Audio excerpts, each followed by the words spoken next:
देखिए 24 नंबर प्रश्न पर ध्यान दीजिए। इसका मेन हेडिंग है ज्वाइंट लाइफ पॉलिसी, लाभ हानि खातों का डेबिट शेष, ये सब इसमें दिया हुआ है। रवि और मोहन एक फर्म में साझेदार है जो लाभों को 3:2 में विभाजित करते हैं। 1/3/2019 को फर्म का समापन हो गया। उस स्थिति को फर्म का स्थिति विवरण दिया हुआ है। लायबिलिटी साइड में लोन, क्रेडिटर, कैपिटल, ये 3 आइटम दिया हुआ है। और एसेट साइड में कैश, बिल्डिंग, स्टॉक और लाभ हानि दिया हुआ है।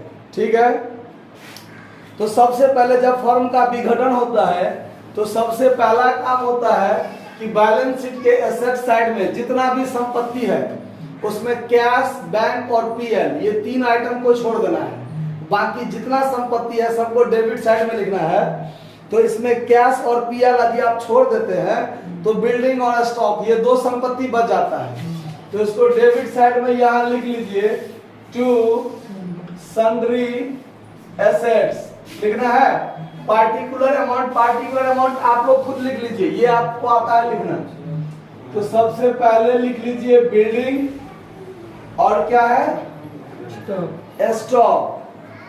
बिल्डिंग और स्टॉक, बिल्डिंग 10 लाख का है और स्टॉक कितना का, 80,000 का। तो 10,80,000 हो जाएगा। अब बाय सन्ड्री लायबिलिटीज कीजिए, तो बाय सन्ड्री लायबिलिटीज, इसमें आपको है लोन, क्रेडिटर्स और 2 ही आइटम है, 1,40,000, 1,40,000 और 2,60,000, 2,60,000 यानी 4 लाख रुपया। देखिए कितना आदमी क्या गलती कर लेते हैं कि हम बोलते हैं पार्टनर्स लोन अकाउंट को छोड़ दिया जाता है, तो सिर्फ पार्टनर्स लोन ही छूटेगा। अगर सीधे लोन लिखा हुआ है तो वो लिखाएगा। पार्टनर्स लोन का मतलब हर सवाल के मामले में समझिए, जैसे इसमें रवि और मोहन साझेदार है ना, तो रवि का लोन और मोहन का लोन यदि ऐसे लिखा हो तो ही छोड़ेंगे। बाकी सोहन का, घनश्याम का, फला चिल्ला किसी का भी हो, सोहन रवि के पत्नी का ऋण हो, मोहन के पत्नी का ऋण हो, मतलब रवि और मोहन, दुनिया में सिर्फ 2 रवि और मोहन को छोड़कर बाकी किसी का भी लोन हो वो लिखा जाएगा। अगर एबीसी साझेदार है तो ए का ऋण, बी का ऋण या सी का ऋण अगर है तो छूटेगा। बाकी डी का ऋण, ई का ऋण, जेड तक किसी का भी ऋण हो सब लिखाएगा। आया बात समझ में? तो यह सिर्फ लोन है तो वो लोन लिखाएगा और ये बाहरी लायबिलिटी है, इसका भुगतान होगा। ठीक है, अब ध्यान दीजिए एडजस्टमेंट क्या कहता है। भवन को 4.5 लाख में बेचा, स्टॉक को 2 लाख में बेचा, यानी दोनों संपत्ति को बेच के क्या आया, रुपया आया। क्या आया, रुपया आया। और अगर बेच के रुपया आता है तो क्रेडिट साइड में क्या लिख लेते हैं हम लोग, by cash account assets realised लिखते हैं। इसमें बिल्डिंग से कितना आया है, 4.5 लाख और स्टॉक से कितना आया है, 2 लाख। मतलब संपत्ति को बेच के कितना वसूल हो गया, 6.5 लाख। क्लियर? आगे देखिए, लेनदारों को उनके खाते को पूर्णतः चुकता के लिए 2,40,000 रुपया भुगतान हुआ। ठीक है, तो इसका भुगतान कर देते हैं। चलिए, टू कैश अकाउंट लायबिलिटी पे क्रेडिटर्स का नाम लिख के कितना दे दिया है, 2,40,000। एक लोन और बाकी है देना, उसके बारे में देखते हैं आगे क्या कहता है। फिर आगे है आपको, फर्म के पास 2 लाख का ज्वाइंट लाइफ पॉलिसी है जिसका समर्पण मूल्य 90,000 पर किया गया। ठीक है, और संयुक्त जीवन बीमा पॉलिसी का देय प्रीमियम को लाभ हानि खाते के रूप में लिखा जाता है। ज्वाइंट लाइफ पॉलिसी के संबंध में देखिए 2 तरह की बातें आपको सवाल में हो सकता है कि सिर्फ एडजस्टमेंट में हो ज्वाइंट लाइफ पॉलिसी से संबंधित बात, सिर्फ एडजस्टमेंट में, बैलेंस शीट में उससे संबंधित कोई जिक्र नहीं। बैलेंस शीट के एसेट्स साइड में या लायबिलिटी साइड में ज्वाइंट लाइफ पॉलिसी या जॉइंट लाइफ पॉलिसी रिजर्व या फंड लायबिलिटी साइड में, ऐसा बात कहीं नहीं दिया हुआ है आपके बैलेंस शीट में, नहीं दिया हुआ है। सिर्फ और सिर्फ एडजस्टमेंट में दिया हुआ है कि 2 लाख का जॉइंट लाइफ पॉलिसी है, मतलब 2-3 साझेदार है ना, तो सभी साझेदारों को मिला के ज्वाइंट लाइफ पॉलिसी लिया गया है कि अगर कोई साझेदार मरेगा तो पूरा पॉलिसी का राशि मिलेगा। ज्वाइंट लाइफ पॉलिसी का मतलब यही होता है कि जब सब साझेदारों के जीवन पर एक ही पॉलिसी लिया जाए, कोई भी साझेदार मरेगा तो पूरा पॉलिसी का राशि मिलेगा, ये होता है ज्वाइंट लाइफ पॉलिसी। ठीक है, तो बैलेंस शीट में तो नहीं है, सिर्फ एडजस्टमेंट में है कि ज्वाइंट लाइफ पॉलिसी 2 लाख का था और समर्पण मूल्य 90,000 मिला। समर्पण मूल्य का मतलब होता है कि पॉलिसी का राशि 2 ही टाइम मिलता है, या तो पॉलिसी का समय अवधि पूर्ण हो जाए या फिर कोई साझेदार मर जाए। तो इसमें क्या हुआ है, तो ना तो कोई साझेदार मरा है और ना ही पॉलिसी का टाइम पूरा हुआ है। तो ऐसी स्थिति में पॉलिसी जब बनता है उस समय में एक एग्रीमेंट होता है कि यदि पॉलिसी आप बीच में अगर तोड़ते हैं तो आपको इतना रुपया ही मिलेगा, एक निश्चित भाग ही मिलेगा, पूरा नहीं मिलेगा। तो वो कहलाता है सरेंडर वैल्यू। क्या कहलाता है? समर्पण मूल्य। तो संपत्ति जो ये आपका ज्वाइंट लाइफ पॉलिसी था वो बीच में ही क्या कर दिया गया, तोड़ दिया गया। तो वो 2 लाख का पॉलिसी था, लेकिन मिलेगा कितना रुपया, 90,000 रुपया मिलेगा। आया बात समझ में? तो अगर सिर्फ एडजस्टमेंट में ऐसा बात है और बैलेंस शीट में तो कोई बात नहीं है, तो इस बात को हम लोग रियलाइजेशन अकाउंट में कोई जिक्र, ये जो 90,000 समर्पण वैल्यू मिलेगा हमको, ये पार्टनर्स कैपिटल के क्रेडिट साइड में क्या कर देंगे, साझेदारों के लिए फायदा है, ये क्रेडिट में हम लोग क्या कर देंगे, बांट देंगे। इस सवाल में इसका रियलाइजेशन में कोई जिक्र नहीं होगा। ठीक है, जब इस पर चलेंगे तब इसको बंटवारा करेंगे। आइए, बात हो गया खत्म।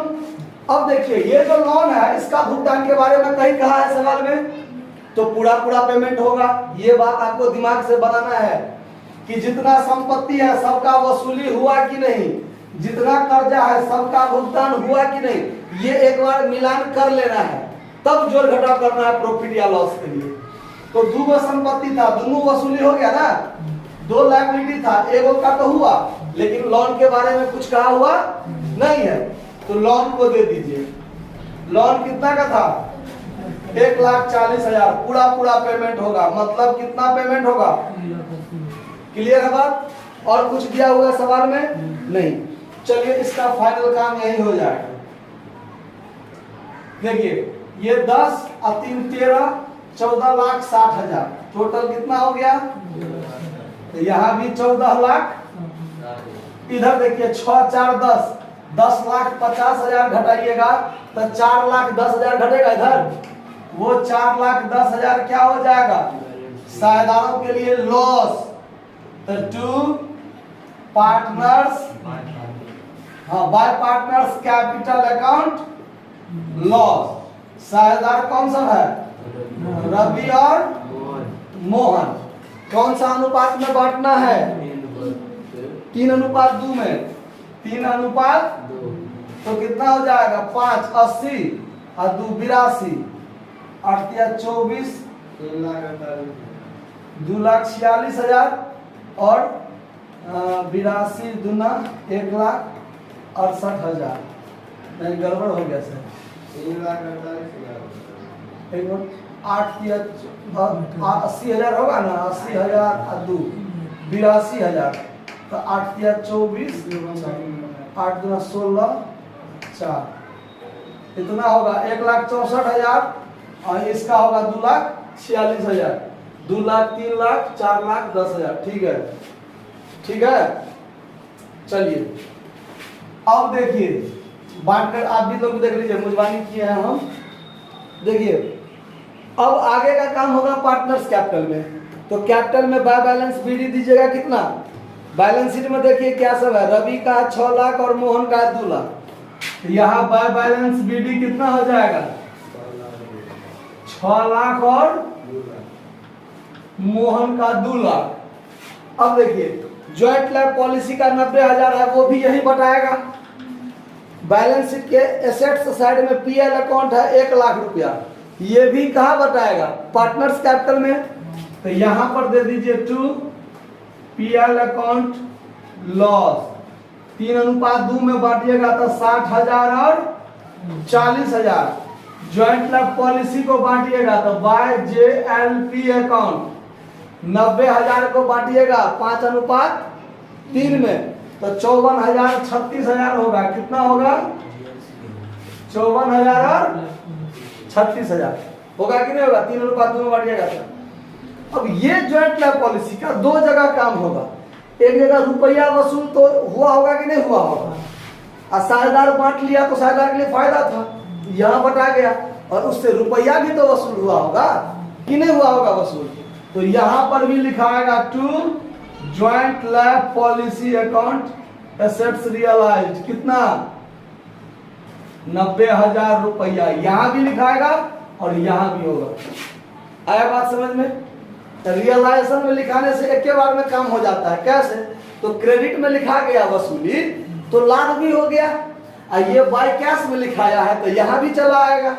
लेकिन क्या होता है कि इसमें तो नहीं लिखाया, सिर्फ यहाँ बताया बांट दीजिएगा, और यहाँ नहीं लिखिएगा तो आपका कैश बैलेंस मिलवे नहीं करेगा, क्योंकि 90,000 वसूली हुआ तो रुपयों तो आया होगा। तो एंट्री बनता है कैश अकाउंट दिया टू ज्वाइंट लाइफ पॉलिसी, रुपया आता है तब आप फिर ज्वाइंट लाइफ पॉलिसी को डेबिट करके समाप्त कर देते हैं, और टू में पार्टनर्स कैपिटल क्या कर देते हैं? बांट देते हैं। इसीलिए तो अब देखिए ये सारा काम हो गया। रियलाइजेशन अकाउंट का जो ये लॉस है ये भी तो यहाँ आएगा, टू रियलाइजेशन अकाउंट लॉस 2,46,000 और 1,64,000। और तो कहीं पार्टनर्स कैपिटल वाला बात नहीं है। ये यहाँ पर फाइनल का 6,54,000 6 लाख, तो यहाँ भी लिखिए 6,54,000, और इसमें भी दोनों घटाइए, ये 2,36,000 2,36,000, तो यहाँ भी लिखिए 2,36,000, और घटाइए जो बचेगा क्या हो जाएगा?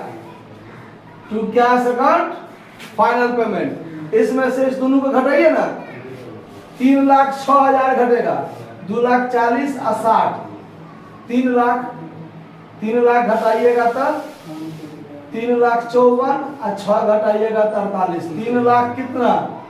48,000, और इसमें 2 लाख पहले घटाइएगा तो 36,000, और 36,000 में से 4,000 घटाइएगा तो 32,000 है। दोनों आंसर आए? देख लीजिए आंसर है कि नहीं है। अब बनाइए कैश अकाउंट। तो कैश अकाउंट में टू बैलेंस बीडी आप पहले लिखिएगा। जो टू बैलेंस बीडी आप कहाँ छोड़े थे? कैश में, बैलेंस शीट में 20,000 रुपया यहाँ आ जाएगा।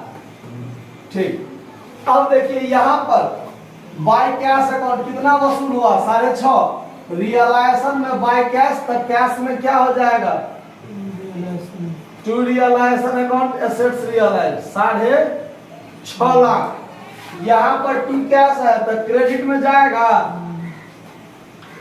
By cash account liability paid कितना? 3,80,000। इसका काम आ गया। इसमें देखिए to cash account final payment तो इधर लिखाएगा बाय पार्टनर्स कैपिटल अकाउंट ना, बाय पार्टनर्स कैपिटल अकाउंट क्या हो जाएगा? फाइनल पेमेंट रवि और मोहन। तो रवि का कितना है? 3 लाख, और मोहन का कितना है? 32,000। तो 40 की 70 10 80, 3,80,000। इसको जोड़िए, इसको जोड़िए, तो 3,80,000 3,80,000 मिला के 7,60,000, और ये हो गया आपका 6,70,000 और 60 90, तो 7,60,000 क्या हो जाएगा? ये भी हो गया। बात आया समझ में कि नहीं आया समझ में? नोट कर लीजिए। धन्यवाद।